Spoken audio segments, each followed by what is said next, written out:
श्रीमान् वेङ्कटनाथार्य कवितार्किककेसरी वेदान्ताचार्यवर्यो मे सन्निधत्तां सदा हृदि। अथ 14 सर्गः। अतैकदारोदसि पश्चिमोददेहे अदभ्रसत्राजितभक्तियन्त्रितः त्रयीमयश्चन्द्रसमीकृतद्युतिः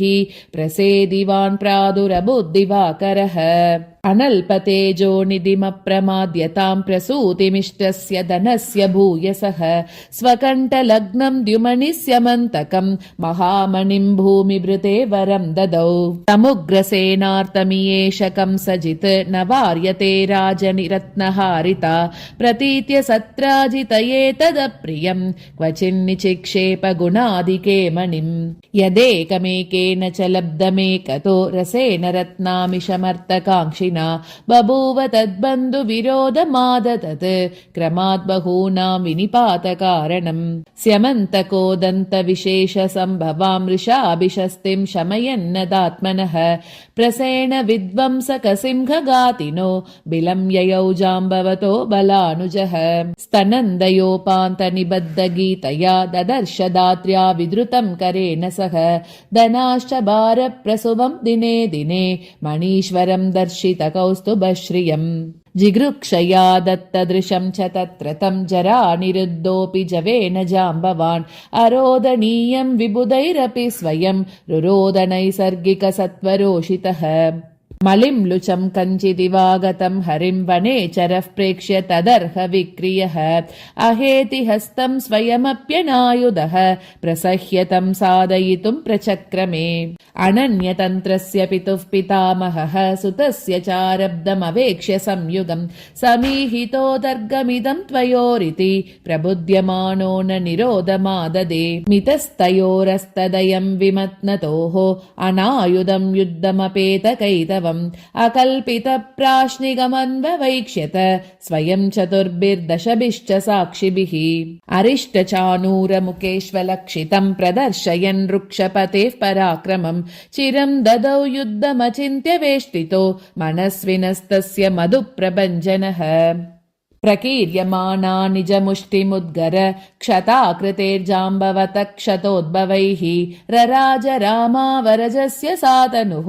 सशक्रगोपा वसुदेव शाद्वला। सरुक्षराजक्षतजैर्जयश्रियः कुचार्पितै कुङ्कुमकर्दमैरिव परिष्कृताङ्गः प्रचितोन्नताकृतिः सगैरिकक्ष्मादरसम्पदं ददौ। अशेषयज्ञाग्रहरं समागतं जिगीषयानुव्रतया सदीक्षितः अतोषयत् संयुगसप्ततन्तुना विभाव्य ऋत्विग्विधिना भुजादिभिः। तलप्रहारैरतमुष्टिपातनैः पदाभिघातैर्भुजयन्त्रपीडनैः मितः प्रतिक्षेप पुनर्गृहीतिभिः नियुद्धचर्या निपुणौ निजग्नतुः। कृतप्रतीकारविशेषतोषितौ परस्परच्छिद्रनिवेशिते क्षणौ दिशा गजेन्द्रौ इव दर्पदुर्मदौ दिनानितौ निन्यतुरेकविंशतिम्। अहीयत प्रत्यहमृक्षभूपतिः स्वलीलया कंसरिपुः समैदत तमः प्रकाशाविवतौ दिनागमे बभूवतुः संयति पूर्वपश्चिमौ। सतेजसा यादव दिग्मतेजसः समिध्यमानेन निवारितोन्नतिः शरण्नदीपूर इव स्फुटाशयः शनैः शनैः शान्तिमवापजाम्बवान्। बलिभिरापादतलं तरङ्गितः सिरालुदेहः पलितैः सितासितः चिरप्रवृत्ताहवसंभृतश्रमः न चेतसा रुक्षपतिः प्रचुक्षुभे। स्वविक्रमादप्रतिमात्सुरद्विषां भयानकातानकदुन्दुभे सुतः अभिप्यतं प्रेक्ष्यतं वृक्षपुङ्गवं महासुरं केवलमस्मरन् मधुम्। युगान्तदम्भोलिनिपातभीषणैः निहन्यमानं निजमुष्टिमुद्गरैः स्वनाभिपद्मोद्भवजृम्बिकासुतं बलानुजन्मायुधि बह्वमन्यत। दशाननायोदनकेलिकिङ् किङ्करम् परामृशन् वृक्षपतिम् परः पुमान् बलीयसस्तस्य बहूपकारवित् बभञ्जदर्पम् भुजयन्त्रलीलया तमादितो मानुषमात्रमागतम् सदृक्षम् वृक्षाधिपतिस्ततः परम् अतादिकम् सामि निरुद्ध पौरुषः क्रमादमीमांस्यममंस्तकर्मभिः उवाच चैनम् विधिवक्त्रसम्भवः स्वविक्रमप्रीतमनुक्रमात् विदन् सगद्गतम् संनमितेन मौलिना नकद्विषा पुष्पितमञ्जलिम् वहन् अहो महत्सत्त्वमहो पराक्रमः त्वमीश्वरो नूनमहो निरीश्वरः अतीतदेवासुरनागनैरृतः पतिः पतीनाम् प्रतिभाति मे भवान् अनेकमन्वन्तरदर्शिना मया न कल्वरामो ददृशे भवादृशः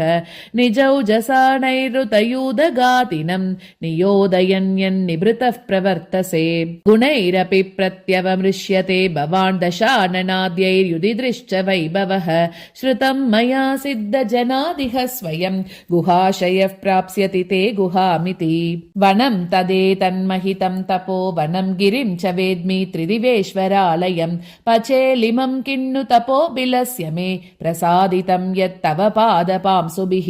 स्वनाभितः सप्तम जन्म भागिनो विजृम्भमानस्य विधेर्यदृच्छया त्वमेव माम् वेद मधुव्रताश्रितात् मुखाब्जतः स्वानुचरम् व्यजीजनः त्रिभिः क्रमैर्दीव्यति दिव्यवामने स्वमायया मोहितदानवे त्वयि जगन्ति विश्वानि मितानि विष्णुनेति अघोषयन्द्रागिव जैत्रघोषणाम् जिगांसिते देवदशानने त्वया हतारिसङ्गैर्हरियूतपैर्हृतः अवर्तयत् सूर्यसुतस्य सन्निधौ आयम् जनः किङ्करवृत्तिमाहवे गतेषु सुग्रीवमुखेषु तावकम् पदम् तदप्राप्यमहम् विहस्तितः त्वदीक्षणात् प्राप्तफलोऽस्मि साम्प्रतम् जरन् पुनर्यौवनमाप्तवानिव न तादृशा सम्प्रति सन्ति भूतले ऋते भवत्तः प्रतिसन्धि भावनैः हनूमतैकेन विभीषणेन वा मयापि वासोऽयमिति त्वमूह्यसे रसावहैरेकधियाम् रसायनैः शुभैः श्रुतिश्रेणिशिरो विभूषणैः अपेतभारामतिदेव मानुषैः विहारभेदैरवणीम् विदास्यसि विशुद्धमिश्रैश्चतुरश्रवृत्तकैः अगाधतुङ्गैः प्रमितामितक्रमैः अनन्यभावाननुकम्पते भवान् अचिन्त्यचिन्त्यैरवतारनाटकैः न वर्धसे कर्मभिरीश साधुभिः न हीयसे च त्वम् असाधुभिः कृतैः जगत्परित्राणपरेण केवलम् विधिर्निषेधश्च न लङ्क्यते त्वया गुणोदधिस्त्वम् गुणकर्बुरात्मना तिरस्करिण्या पिहितात्मदृष्टिभिः न दृश्यसे देव सदा सहैव सन् दिदृक्षमाणैरपि देवदानवैः जगत्तवान्तर्बहिरप्यमुष्य च त्वमेवमेवं विदचित्रवैभवः समाधिदृष्ट्या मुनिभिः समीक्ष्यसे सनातनो नूतन भूमिकाश्रितः तवैव सङ्कल्पकलां शतः क्वचित् समर्थवादा परमेष्टिनामपि त्वयि प्रतिद्वन्द्विनिकस्य किं बलम् क एव जेता न भवेत्त्वदीक्षितः असह्यमेतन्मधुकैटबादिभिः स्वतल्पसारोल्बणबाहुना त्वया निपीडनं यन्निबिडं विषह्यते मयाल्पसत्त्वेन तवैव तद्बलम् त्वया जितोऽहं क इवाजितः परो न रुध्यसे नाथ मया न किं परैः दयालुनापास्य तदर्प एव मे भुजाहवे च व्युदपादिपूष्णुता न नीतिवर्तन्यतिलङ्घिता मया न च त्वदादेश विपर्यये स्थितम् तथापि सर्वाधिकसत्क्रियोचिते विरुद्धचेष्टा विददे विमोहितः जगत्पते जाम्बवतीमिहार्हणाम् गृहाण पत्नीम् च गृहमागतः स्वयम् मणिम् च दिव्यम् द्युमनेस्यमन्तकम् युतम् धनैर्यौतकमर्पयामि ते ममात्मजापि श्रियमेवमप्सरः प्रसूतिरेषा वहति श्रिया समाम् त्वदर्हशीलादिगुणप्रसादिता स्वयं वृणीतेऽद्य भवन्तमेकधीः त्वदागमातृक्षबिलं परं पदं त्वदीक्षणात् सूरिगणा इमे वयं त्वदाश्रयात् सिन्धुसुतैव मत्सुता त्वया धृतोऽसौ मणिरस्तु कौस्तुभः त्वदाहितस्वातिशयै स्वयोगतः परत्र साध्योतिशयस्तिरत्र सैः अनन्यसाध्यातिशयस्य तस्य ते स्वशेषदासौ न विगातमर्हति स्वयोगभूम्ना चुलकीकृता किलैः मुकुन्ददेवैरपि किं न मुह्यते विवेकवैराग्यविदेशवर्तिना वनौकसा मां सदृशा मया न किम् अभार्गवो नापणयेत न क्वचित् न वक्त्य साधून्य बृहस्पतिर्न च अवासवो नश्यवते न चाहवाद अते च ते तद्वदहं तु किं पुनः भवार्णवे कर्म विपाकवाद्यया भवद्भिरावर्तगणैः परिभ्रमन् कृतोपरोधः कृपया त्वदीयया भवत्पदं कूलमिव प्रपद्यते अविन्दतस्त्वाममितामृतो दधिं विगाढतृष्णौ इव शान्तरात्मनः विगाहनीया प्रतिभान्ति वीचिका मरीचिकानामिव भोगसम्पदाम् गुणोदधिं यः प्रमितप्रमाणया गिरा त्वदीयं परिमातुमिच्छति स पातुमीहेत समग्रचापलः पयोजनालेन पयः पयोनिधिम् कर्मतन्त्रस्य जगन्ति कर्मभिः निबध्यमानानि विमुञ्चतस्तव अलीकलेशैरनुपप्लुता स्तुतिः तथाप्यकल्येय मयावदुक्तितः अजानतत्वन्महिमानमद्भुतं विमोहितं देव तवैव मायया कृतापराधं कृपया वशीकृतः क्षमस्व मामित्यपतत् क्षमातले विलूनमूलद्रुमसन्निभं सतं विलक्षमुत्ताप्य विहारयादवः प्रियाङ्गरागव्यतिहारगन्धिना भुजान्तरेणोपजुगूह सादरम् सकन्यकारत्नमचिन्त्य वैभवं वदान्यरत्नं च समं समर्पयन् सरस्वती वल्लभवक्त्रसम्भवो महामनाः पूर्णमनोरथोऽभवत् वनौकसाम्पत्युरहीन्द्रशोभिना विमत्यमानादचलेन बाहुना ननन्द लब्ध्वा हृदयङ्गमां प्रियां मणिं च दिव्यं मधुकैटभान्तकः स्तनापदेशस्तबकावभासिनी विलासभेदैरभिनीतपल्लवा रमापतौ गारुडभूधरद्युतौ रसाधिकारत्नलतेव सा बभौ सविस्मया पूर्वमतप्रमोदिनी ततो मदारम्भमिवाभिजग्मुषि तदन्यसंस्कारनिरोधतक्रमात् तदीक्षणे तन्मयतामवापसा सपर्यनैषी त्रिदशैरुपस्थितो विधिर्यदाज्ञा विधिजन्मनः सुतां बिले तदीये विबुधालयोपमे विकल्प्यमानाकृतिमप्सरो गणैः अवाप्य जामातरमादिपूरुषं जगत्प्रतीक्ष्यत्वमवापजाम्बवान् विदर्भराजेन विदेह भूभृता समक्रमं दुग्धपयोदिना च सह मनुष्यभावाभिनयव्यवस्थितां कुशीलवार्हां कुहनां वहन् प्रभुः पुनस्तमृक्षेन्द्रपदानुभूतये परं च भोक्तुं पदमन्वमन्यत प्रहृष्यता जाम्बवता निवेदितां प्रवालजाम्बूनदरत्नसंहितं प्लवङ्गपल्लूकगणैरनुप्लवैः अविप्लवां द्वारवतीमजीगमत् ततस्तमामन्त्र्य चतुर्मुखात्मजं प्रतिप्रयात स्वपुरीं प्रियासकः स्यमन्तकं संसदि दानवान्तकः स्वतोनकस्वामि वशेऽन्यवीविशत् जगत्पतिं जाम्बवती सकं तदा नियुद्धचिह्नैः परिकर्मिताकृतिं निरीक्ष्य तं द्वारवती निवासिनो ननन्दुरानन्दजलाविलेक्षणाः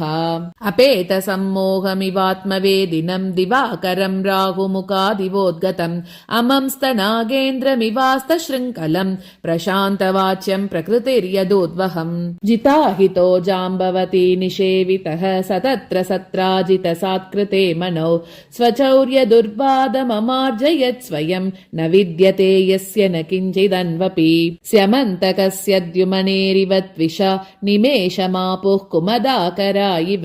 ह्रिया च मिथ्या परिवादिनस्तदा परे च पद्मा इव तद्विपद्ययम् स्वगोचराणेवमगोचरो गिरां बलानुजो बालधियामपाहरत्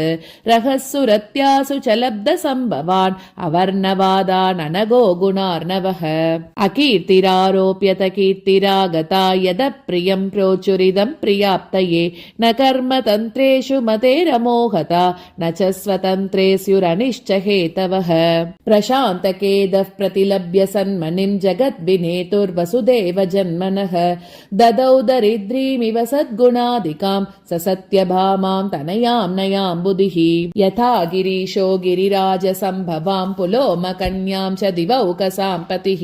स्वयं च दुग्धोदसुतां सुधा सखीं तथा सरे मे सदृशीमवाप्यताम् अनुव्रता कामकला स्वदीदिनी विचित्रशस्त्रास्त्रविहारवेदिनी बहुप्रियस्यापि हरेरतीव सा बभूव देवी बहुमानगोचरः यथा न केदाय गतक्षणो भवेत् यथा च तन्वीतन भीतिमायतिः अनन्त निष्कम्प गुणामनुक्षणं प्रियः प्रियां प्रीतिमलम्बयत्तथा सवल्लभाभिस्तिसृभिः प्रकाशयन् परत्वमाद्यं प्रतिपन्न षड्गुणः नयो महीयानिव शक्तिभिः समं समेत सिद्धिः प्रचिकाय सम्पदम् स्वदिव्यदेह प्रकृतिरिवापराः पराश्च देवीरवृणीत पञ्चसः यथार्ह सेवावसरे प्रमाद्यतां यदन्वितः सन्नभिगम्यतां ययौ अखण्डिताशोक्तिभिरेकवृत्तितः सताभिरन्योन्यसमन्वितात्मभिः विभूषयामास विभूतिवैभवं दिशाभिरष्टाभिरिवात्मनः पदम् अवाप्य देव्यः पतिमग्र्यनायकं महौजसं मन्मथसूत्रसंयताः उदग्रसद्वंश भुवोमितः समाः सुवृत्तमुक्तावलि सौम्यतां ययुः आदौ लक्ष्मीरभजत हरिं रुक्मिणी रूपदृश्या प्रापुस्तस्या प्रतिनिधिपदं तत्प्रिया सप्तदेव्यः सिद्धिरष्टौ ददतिव तदा सेवितस्ताभिरेकः क्रीडायोगी निरवधिमसौ निर्वृत्तिं निर्विशेष प्राचीनासु प्रकृतिषु यथा प्रादुरासन् प्रजौगाः तद्वज्जाता सममिव जगन्नेदुरष्टासु तासु पश्चात् प्राप्ते प्रणयिनि तथा षोडशस्त्रीसहस्रे तेषामेकः किमयमथवा तत्समानो बभूव शमितनिगमकेदैर्साधुभिश्लाघनीयं श्रितमिदमुदारं शास्त्रुचानूरहन्तुः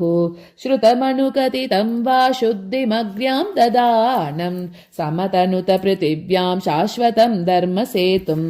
इति कवितार्किकसिंहस्य सर्वतन्त्रस्वतन्त्रस्य श्रीमद्वेङ्कटनाथस्य वेदान्ताचार्यस्य कृतिषु यादवाभ्युदये महाकाव्ये स्यमन्तकमूलस्त्रीपरिणयो नाम 14 सर्गः।